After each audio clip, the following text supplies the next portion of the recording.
Good morning. It's 5:50 a.m. on September 17, 2021. First of all, I want to welcome back the astronauts from the People's Republic of China that apparently just came back to Earth after 90 days in space.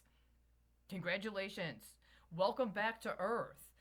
Saw the article that discussed some of the pictures you had taken while you were up there. I saw some of those pictures, huh? It's nice. It puts things in perspective. And one of the things I was just thinking of is some of those things you saw up there, it took millions of years for it to be ready for those pictures you took. And you were there at the right time and the right place, and you got him. Congratulations. And I want to thank you very much, Chinese astronauts. First of all, I would never do that thing that has been done to other astronauts where somebody tries to just relegate them to nothing more than a space visitor. It is a real accomplishment to be able to be an actual astronaut. I think it's beyond dispute. You're astronauts. You're not spies. You're not intelligence. You're astronauts. It's completely different. And I think it needs to be regarded as such. So I want to thank you. And yes, I am acknowledging Chinese astronauts before I get to the matter at hand, which is this article I read. Shifting to another area. See, if you're a Chinese astronaut orbiting the Earth and you're looking down on the Earth and you're seeing all of those things on the Earth, you're going to see different parts of the Earth than where you're actually from. And I have no doubt that you saw this part of the Earth I'm referring to right now, which is an area that has been known as and is called the Crimea. And I bring this up because recently there has been a situation where I've been trying to go through some redress for grievances that have an appropriate forum for consideration that thus far I've been denied.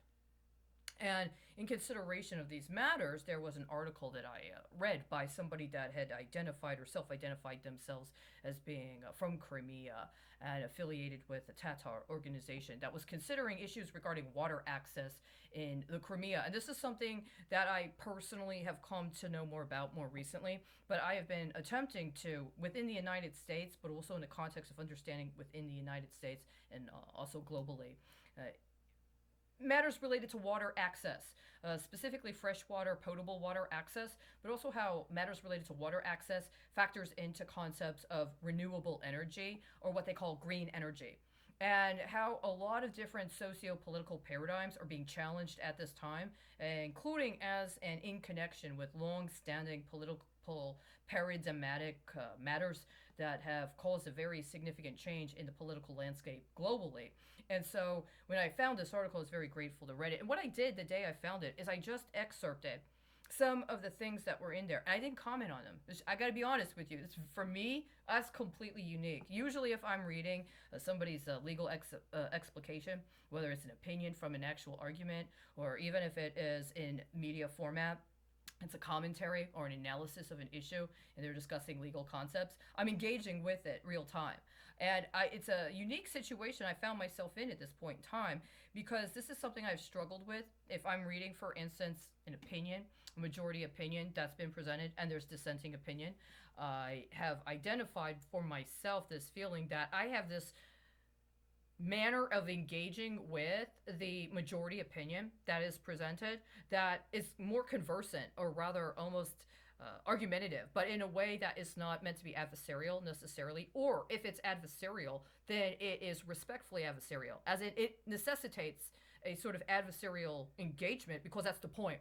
The point is the argumentation and the process of engaging in the argumentation is part of the development. But something happens when you get to the dissent, and the dissent is as if you should just sit there, be quiet, don't say anything, read the whole thing through. The process, however, ends up having a more kind of programmatic impact, right? I feel like I'm sitting there like somebody's trying to program me and they don't care what my input is. They've already rendered their determination. And insofar they've rendered their determination, they have nothing to say to me, which is ironic because it feels like that's exactly what I've been experiencing for 5 years. And this is a very important matter, this context of isolation, the value of isolation. See, the idea of three guys being put into something that may not even be much bigger than my room right here for 90 days without being able to go outside and be able to get away from each other when they're in space, right? Orbiting the planet, taking pictures of like amazing parts of the world doing something that very, very few people get to do, right? And in the course of preparing the groundwork to build a space station is totally different than being stuck in my room for 90 days while somebody's got me engaged in what I understand to be a derivative legal process that is attempting to threaten me with eviction while there's these long-standing matters of political reprisal that I've been subjected to that in many ways in this most recent manifestation started with a consideration of privatization of potable water access, right? And so I bring this up because these two are not unrelated. These two are not unrelated at all. As a matter of fact, today's a perfect day to acknowledge both of them together. I am not going to right now go into that. I plan and actually engaging it and talking about it in that context. But the thing is that so far as they're distinct and separate, they're actually not. They're actually very much committed to, at least in my mind, they're both a part of something, and in my experience, is a part of something. It's very real and omnipresent, and need each other. They need each other, and they need to be able to have the kind of authenticity that comes with that experience. See, somebody at some point in time built a pipeline between the Crimea and China. And what they ended up taking from the Crimea into China, well, it had a very different experience in China than it did in the Crimea. And the question is, what does it mean to recognize the totality of these sort of matters, right? I mean, it really helps if you have a sister or a brother to help you out with these sort of things, right? It really helps if you got some colleagues that can talk to you, give you some feedback, right? And monologuing for a considerable amount of time, yeah, it's not as interesting, right? And it's one of those things when you give a speech or you give a presentation or you present a policy, you expect people to take you seriously, don't you? Especially if you wrote it yourself, right?